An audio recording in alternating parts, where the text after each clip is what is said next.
Hello, I am Ravindra Kumar Meena, Assistant Professor of Geography. I welcome you all in this class of Geography. In this class, we teach the regional geography of the world.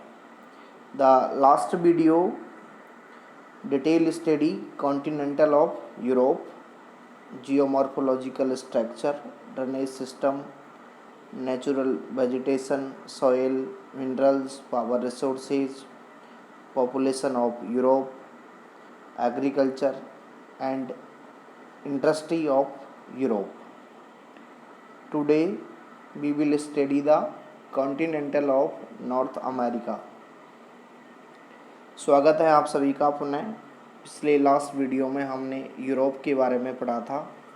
आज हम उत्तरी America के बारे में पढ़ेंगे। सबसे पहले हम देखें इंट्रोडक्शन। तो ग्लोब को आप देखोगे तो उसके अंदर जो अटलांटिक ओशियन है उसके पीछे जो दो महाद्वीप नज़र आते हैं, एक उत्तरी अमेरिका और नीचे है दक्षिणी अमेरिका। तो उन्हीं में से हम एक उत्तरी अमेरिका का आज अध्ययन प्रारंभ कर रहे हैं। तो सबसे पहले हम इसका इंट्रोडक्शन पार्ट पढ़ते हैं कि उत्तरी अमेरिका एशिया और अफ्रीका के पश्चात विश्व का तीसरा सबसे बड़ा महाद्वीप है। अर्थात अगर हम पूरे कॉन्टिनेंटल को देखें कि 7 जो महाद्वीप हैं विश्व के अंदर, उसमें एशिया और अफ्रीका के बाद तीसरा जो बड़ा महाद्वीप है वो यही उत्तरी अमेरिका है। नई दुनिया के रूप में प्रतिष्ठित इस महाद्वीप की खोज 1492 ईस्वी में कोलंबस द्वारा की गई, जो संयोगवश भारत की खोज करते हुए यहाँ पहुँचा। एक्चुअली में कोलंबस महोदय खोज तो इंडिया को रहे थे, पर वो गलती से अटलांटिक ओशियन में रास्ता भटक गए और पीछे की तरफ चले गए, और तब तक अमेरिका की खोज हुई नहीं थी, यानी अटलांटिक ओशियन को कोई पार नहीं कर पाया था। तो उन्होंने जैसे ही वहाँ पे धरातल देखा, उन्हें लगा भारत पहुँच गए हैं, और उन्होंने सबसे पहले से इंडिया ही कहा, पर वो सही नहीं थे। और कोलंबस के बाद इस महाद्वीप की यात्रा दूसरे विद्वान थे अमेरिको वेस्पुची, उन्होंने की, और उनके नाम पे ही इस महाद्वीप का नाम अमेरिका पड़ा। उन्होंने क्लियर किया कि ये इंडिया नहीं है, ये एक्चुअली एक नया महाद्वीप है, एक नई जगह है, और फिर उनके नाम के वजह से ही इस महाद्वीप को अमेरिका कहा।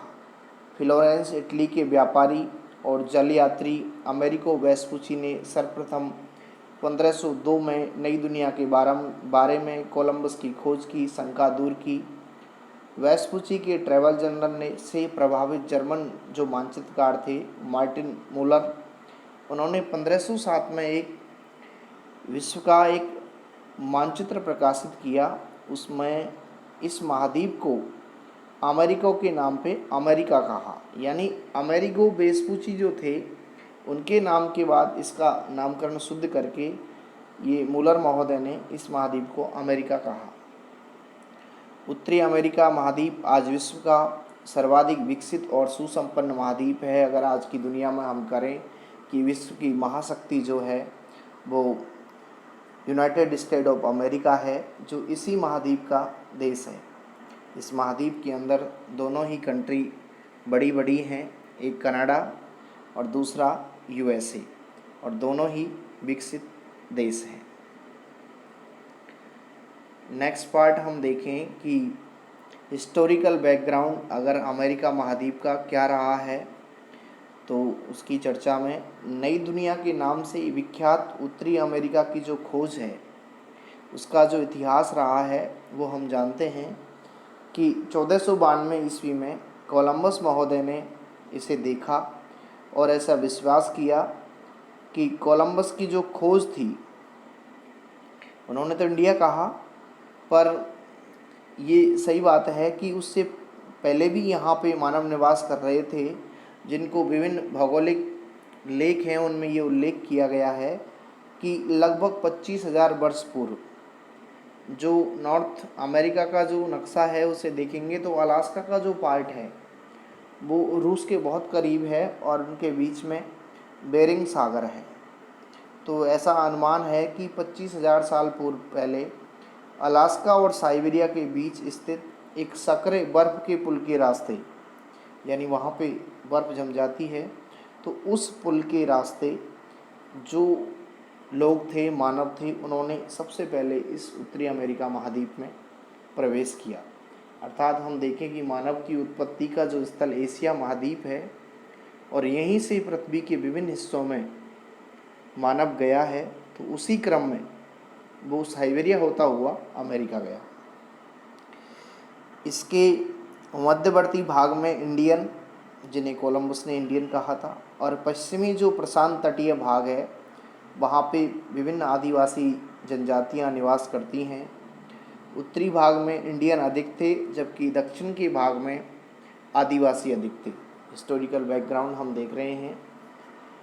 रेड इंडियन के संबंध में ऐसी मानता है कि कोलंबस जो थे वो भारत की खोज के लिए जो समुद्री मार्ग से चले गए यहाँ पे और भारत की जगह पहुँच गए अमेरिका, तो उन्होंने सर्वप्रथम भारतीय भूभाग के भ्रम से और वहाँ के निवासियों को इंडियन कह के ही पुकारा, लेकिन बाद में पता चला कि और बाद में इनका नामकरण हो गया कि ये रेड इंडियन है।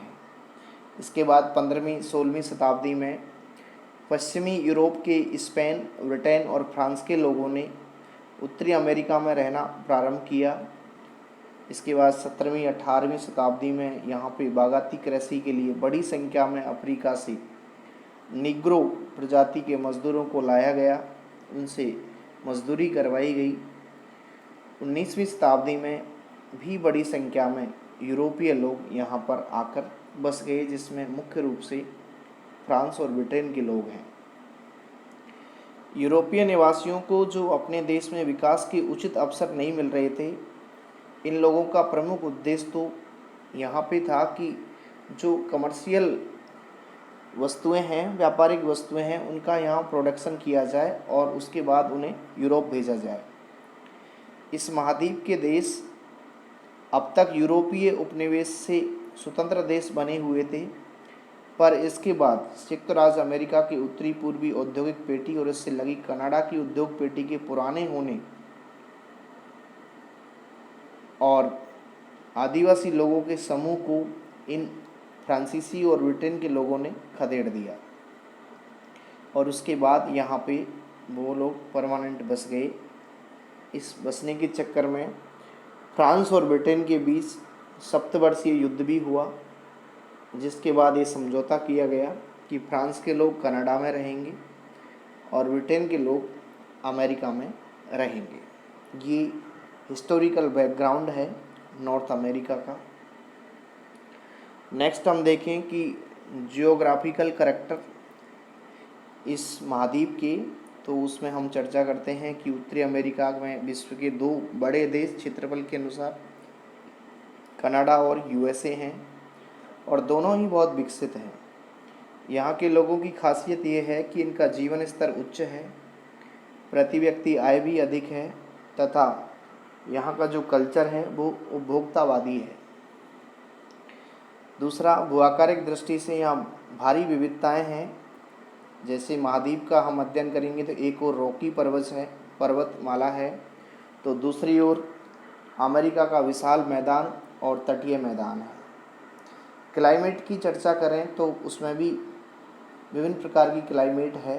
महाद्वीप की उत्तरी भागों में टुंड्रा जलवायु है, जबकि हडसन की खाड़ी और अलास्का के दक्षिण और मध्य भाग में उप आर्कटिक जलवायु पाई जाती है।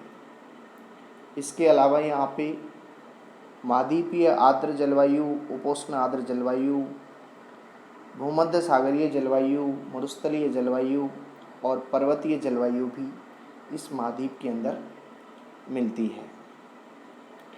ये यहाँ की भौगोलिक विशेषताएं हैं।